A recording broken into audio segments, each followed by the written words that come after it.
Na sala de aula é que se muda uma nação. Na sala de aula não há idade nem cor. Por isso aceite e respeite o meu professor. Olá, muito boa tarde. Vamos embalar o seu feriado com muita informação. Afinal, é somente a boa informação que pode garantir a nossa liberdade de expressão. No programa de hoje, você vai saber tudo sobre o 17º Congresso Estadual dos Trabalhadores e Trabalhadoras em Educação, promovido pelo Sintese, desde o pré-congresso até as mesas de debatedores. Quem vem falar com a gente sobre esse assunto é a diretora de Educação do Sintese, Edinalva Mendes.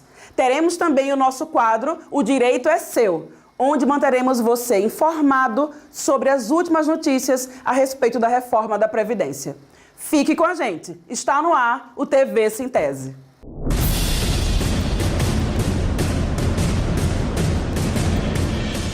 O Sintese é uma engrenagem que não para de funcionar. Afinal, a luta é a roda que faz girar o mundo.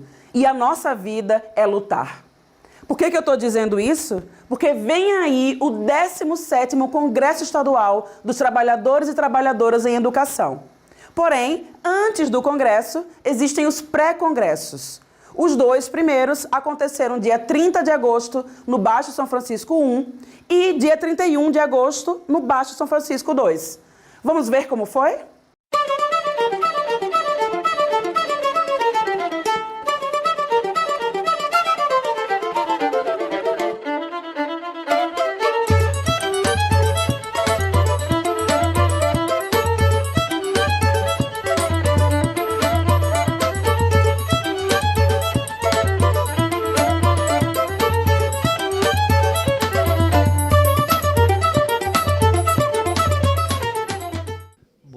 Eu preferiria dizer o que me chamou a atenção nesse espaço aqui em relação à política pública de Sergipe. Então, são os professores e o que foi apresentado por eles, porque o pré-congresso, esse evento que nós vivenciamos hoje, os professores foram os protagonistas, foram os que fizeram a roda de conversa, conduziram as apresentações. E o que me chama a atenção é que existem trabalhos extremamente exitosos, ligados à cultura, ligados à identidade cultural, à regionalidade, à literatura, a aproximações da família com a escola. Tudo isso aqui foram apresentados elementos fundamentais para a gente conseguir uma escola de qualidade, popular e democrática. O que eu vi, assim, me dei muito por satisfeita e eu amei. Foram várias aprendizagens, né? Então, vários relatos que nós tivemos aqui, né? Mas posso destacar alguns. O primeiro, a preocupação, né, dos professores com a questão, por exemplo, do celular, né?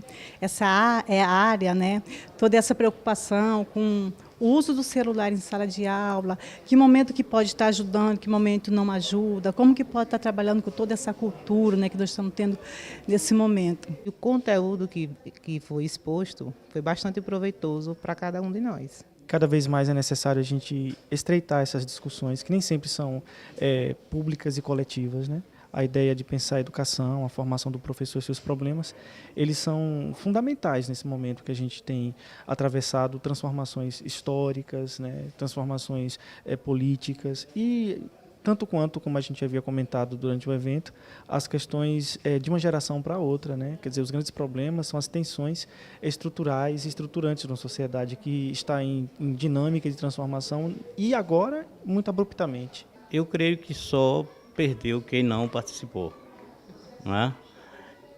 Todos os assuntos abordados foram de fundamental importância. Então, o que é que a gente discutiu? Um projeto político-pedagógico que não traz a identidade da escola, né? Uma escola que precisa se reconhecer. Então, uma criança que precisa estar lá, mas que precisa saber que a escola é dela, né? E a gente observou bastante a necessidade de se trabalhar escola e família, né? E o que é que a gente viu aqui, né? Com esse mundo capitalista, né? Onde os pais precisam trabalhar e deixar seus filhos muitas vezes sozinhos em casa, então existe essa ausência da família, não porque a família quer, né? Ela não quer estar ausente, mas ela precisa trabalhar. Então, como é que vai existir essa parceria, né, da escola com a comunidade. E aí foi falado aqui o quê? A ausência de política pública para garantir esse direito da escola, a uma escola de qualidade, onde a família também esteja lá para garantir essa educação de nossas crianças.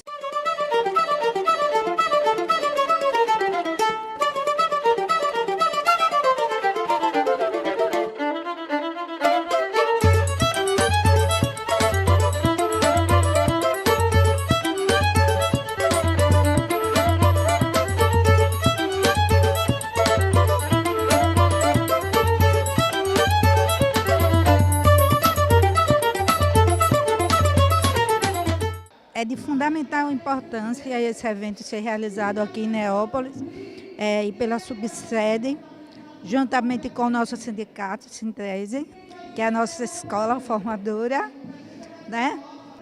O pré-congresso, ele é de fundamental importância, porque a gente vem, tira as dúvidas, esclarece entre nós mesmos e leva para a nossa realidade, né, da nossa escola, o chão da nossa escola, informações que lá muitas vezes quem deixou de vir desconhece. O grande barato de ensinar é aprender. Então hoje foi um dia de aprendizado, acho que coletivo, e essas rodas proporcionam isso. E através dessas rodas, desse debate, né, dessa troca de informação e de experiências, nós vamos observando os questionamentos dos professores, o que os aflige, né, principalmente nessa nova era de modernidade, de mudança geracional. Então, eu acho que, no mínimo das coisas aqui, a gente sai com um pensamento mais otimista em relação à educação e que a gente nunca pode deixar de lutar, no caso, né? Porque, na verdade, é um momento de formação para os professores, mas também para nós. Ao meu ver, a importância desse encontro é porque começa a se estabelecer um diálogo, um debate, uma discussão política de qual é a tarefa do professor e da professora diante desse cenário, diante desse momento histórico de desmonte da educação, de ausência de políticas públicas, de desvalorização do professor, de desrespeito à escola pública como espaço do saber, de garantia de direito para o estudante. E todos esses pré-congressos, todo esse debate, toda essa discussão coletiva, ela vai se transformar num documento que vai ser um documento aprovado no nosso Congresso, que não vai ser um documento, mais uma vez, saído da cabeça de uma pessoa, nem saído da cabeça de um grupo de pessoas, mas saído de uma construção política e coletiva de milhares de professores. E para falar mais sobre o 17º Congresso Estadual dos Trabalhadores e Trabalhadoras em Educação e a importância dos pré-congressos, nós vamos falar agora com a diretora de Educação do Sintese, Edinalva Mendes.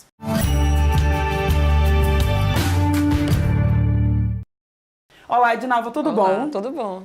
Seja bem-vinda ao nosso programa. Obrigada. Mais uma vez aqui, para a gente discutir mais um pouquinho sobre educação. Que ótimo. A gente vai aprender um pouquinho mais sobre os congressos e pré-congressos do Sintese.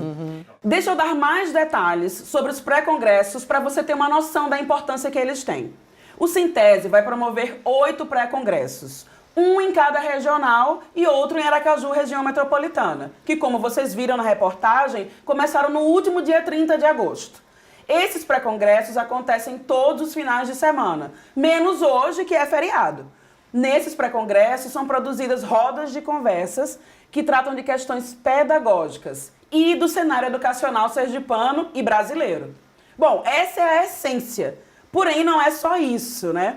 Edinalva, tem muito mais coisa, né, dentro do pré-congresso e posteriormente do congresso. Conta um pouquinho pra gente. Sim, começando inclusive pelo grande homenageado, né, que é o nosso patrono, Paulo Freire, né? Sim, que ótimo. Então, toda a nossa estrutura, inclusive pré-congresso e congresso, está todo mundo sendo movido, inclusive, para homenagear Paulo Freire.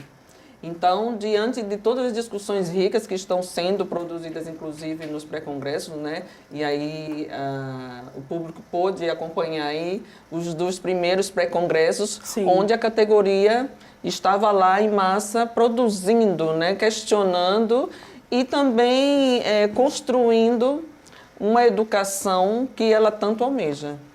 Ótimo. Eu sei que acontecem plenárias, né? Eu queria saber um pouquinho mais sobre as plenárias da tarde, do período da tarde. Durante a tarde, a categoria, né, socializa para a gente na plenária da tarde tudo o que foi construído, foi debatido nas rodas de conversa. Então, acaba sendo um debate muito rico, porque aí é o momento em que cada roda de conversa, né, cada representante ou representantes de sua roda de conversa, coloca para a gente o que foi discutido na roda de conversa. Sim, é um momento de partilha, né? Sim, sim, com certeza. Bom, e eu queria saber também o seguinte... É feito o pré-congresso e no final é produzido um documento, como é que fecha? Sim, exatamente. Essa é a intenção nossa. Como a gente ainda vai realizar em outubro o congresso, sim, esses pré-congressos, o que é que a gente está tentando, qual é o objetivo desses pré-congressos? O objetivo principal seria da gente produzir uma carta manifesto, onde a categoria iria colocar, apresentar quais são os itens que devem constar nessa carta manifesto para a gente apresentar ao MEC e à Secretaria da Educação. Bacana. Então, tudo que foi discutido, que está sendo discutido ainda e que ainda irá ser discutido durante os outros pré-congressos e no próprio congresso, tudo isso será sistematizado nessa carta manifesto, onde a gente pretende aprovar no congresso. Ótimo. Bom, vamos falar um pouco sobre o 17º Congresso Estadual Trabalhadores e Trabalhadoras em Educação, para saber como é que estão os preparativos, fora os pré-congressos, né, que já são parte disso, mas conta um pouquinho mais. Bom, o congresso, né, vai ser uma festa para a gente, né, porque além das discussões, né, do desmonte da educação pública, isso aí é fato, a gente tem que discutir mesmo, a gente tem que buscar alternativas, a gente tem mesmo que fazer essa crítica, mas também será um momento de festa também, né, porque a gente pretende homenagear Paulo Freire. Então, para você ter ideia, a gente vai trazer o biógrafo de Paulo Freire, o Sérgio Haddad, que é da ação educativa e é o biógrafo de Paulo Freire. Então, a gente vai fazer uma boa homenagem, uma linda homenagem, como também a gente vai ouvir mais sobre o legado de Paulo Freire, que está sendo tão discutido nessa conjuntura, né? E estão querendo, já houve inclusive a tentativa de tirar esse título dele, né? De patrono da educação nacional. E nós conseguimos, com muita luta, manter um título que a presidenta Dilma sancionou. Né? E aí, nessa conjuntura atual, ele está sendo discutido, estava sendo discutido. Sim. E nós conseguimos mantê-lo como patrono da nossa educação. Foi uma vitória. Sim. Edinalva, você falou de um dos nomes que está confirmado para o Congresso. Já tem outros nomes confirmados? Sim, com certeza, né? Porque a gente tem a mesa de abertura, né? E nessa mesa de abertura a gente vai ter o professor Carlos Abicalil, mas vamos ter também o Pedro Rossi, da Unicamp. Certo. Isso na mesa de abertura. No intervalo, né, logo depois do almoço, a gente pretende exibir o nosso filme Abraço, né? Sim, claro. E hoje eu vim, inclusive, né, com a camisa do filme, porque a gente pretende mostrar, mais uma vez, fazer uma nova exibição para a categoria desse nosso instrumento de luta. Então, logo após a exibição do filme, a gente faz a mesa, né, de homenagem a Paulo Freire, com o professor Sérgio Haddad, com a professora Elza Ferreira também, que vai fazer uma fala dos encontros que ela teve com Paulo Freire. Então, é algo bem emocionante, bacana, entendeu? É um relato mais próximo, sim, né? Sim, exatamente. Então, para a gente vai ser bacana também fazer essa discussão pelo lado da professora, a partir do momento que ela se vê em Paulo Freire e dá continuidade ao legado dele, né? Já na mesa do dia 25, né, de manhã, a gente vai trabalhar o desmonte da educação pública nessa conjuntura, né? Desde o MEC à própria Secretaria da Educação Estadual e Municipal. Sim. Então, a gente está trazendo para cá, né, para o Congresso, o Fernando Cássio, da Universidade Federal do ABC, o Tiago Alves, da Universidade Federal de Goiás, e a professora Dicizan, que é da Universidade lá de Campinas. Sim. E a professora, inclusive, a Dicizan, ela vem trabalhar com a gente o projeto político-pedagógico. Então, e por falar nisso, a gente fez aqui, a gente tem a construção do Caderno 3, projeto político-pedagógico, onde todos os professores já estão tendo acesso durante pré-congressos, né? Sim. A gente vai estar distribuindo ainda no congresso, mas a gente vai dar continuidade a essa discussão, porque a gente tem recebido no CITESB vários professores com essas inquietações. A gente deve atrelar ou não o projeto político-pedagógico à BNCC. E a gente tem sido resistente. Não deve atrelar. A gente tem condições de construir nosso próprio projeto político-pedagógico no chão da escola, com a comunidade, com os estudantes, com a categoria. O cotidiano escolar como espaço de construção de conhecimento pelos praticantes pensantes. Exatamente. Né? O próprio nome já revela um pouco disso. Né? Exatamente. Então, não adianta você dizer não ao que está vindo, né, imposto pela Secretaria da Educação e não colocar nada no lugar. Sim. E a gente tem o que colocar no lugar, porque a gente constrói, é a gente que faz nosso próprio projeto político-pedagógico na escola, é a gente mesmo que constrói nosso próprio currículo, então a gente tem sim o que colocar no lugar. Ótimo. Muito obrigada pelas informações e bom trabalho aí nessa jornada, né? Com certeza, eu que agradeço mais uma vez esse espaço. Calma, o programa ainda não terminou. Você tem direito de saber como anda a reforma da Previdência. Fique agora com o nosso quadro O Direito é Seu. O direito é seu. Neste programa, vamos tratar do direito ao recebimento da pensão por morte. A pensão por morte será devida ao conjunto dos dependentes do segurado que falecer, aposentado ou não. Os dependentes do segurado são divididos em classes. A primeira classe de dependentes é formada por o cônjuge, marido ou esposa, a companheira ou o companheiro, o filho não emancipado menor de 21 anos ou inválido ou que tenha deficiência intelectual, mental ou grave. Caso o trabalhador ou servidor falecido não tenha dependentes de primeira classe, será verificado se possui dependentes de segunda classe, que são os pais. Caso não tenha também dependentes de segunda classe, será verificado se possui dependentes de terceira classe, que são os irmãos não emancipados, menores de 21 anos, ou inválidos, ou que tenha deficiência intelectual, mental ou grave.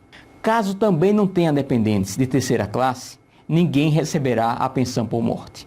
Atualmente, os dependentes que são aqueles de primeira, segunda e terceira classes receberão o benefício da pensão por morte nos seguintes termos. Os dependentes de servidores públicos receberão o valor mensal referente à totalidade da remuneração ou proventos do servidor falecido até o limite máximo estabelecido para o benefício do Regime Geral de Previdência Social, que hoje é R$ 5.839,45, acrescido de 70% da parcela que exceder esse limite. Já os dependentes de servidores e trabalhadores vinculados ao INSS receberão o valor mensal referente a 100% do valor da aposentadoria que o segurado recebia ou daquela a qual teria direito se estivesse aposentado por invalidez na data do seu falecimento, sendo garantido para os dependentes pelo menos um salário mínimo de pensão por morte. Ou seja, se o trabalhador ou servidor falecido recebia uma aposentadoria de R$ 3.000, a pensão por morte será de R$ 3.000, dividida entre os dependentes. Agora, caso seja aprovado o projeto de reforma da Previdência, estas regras mudam, pois a reforma passa a estabelecer que a pensão por morte concedida a dependentes de segurados do Regime Geral de Previdência Social ou de servidor público federal será equivalente a uma cota familiar de 50% do valor da aposentadoria recebida pelo segurado ou servidor, ou daquela que teria direito se fosse aposentados por incapacidade permanente na data do óbito, acrescida de cotas de 10% por dependente, até o máximo de 100%. É importante afirmar que as cotas por dependente cessarão com a perda desta qualidade e não serão reversíveis aos demais dependentes. Agora, terá direito a receber pensão no valor de 100%, independente das cotas, na hipótese de existir entre os dependentes alguém que seja inválido ou possua deficiência intelectual, mental ou grave. É importante registrar também que a reforma da Previdência autoriza o pagamento de pensão por morte em valores menores do que um salário mínimo. O direito é seu. Como dizia o Coelho Pernalonga, por hoje é só, pessoal. Mas a gente volta no próximo sábado. Para você, boa tarde e boa sorte. Na sala de aula é que se muda uma nação. Na sala de aula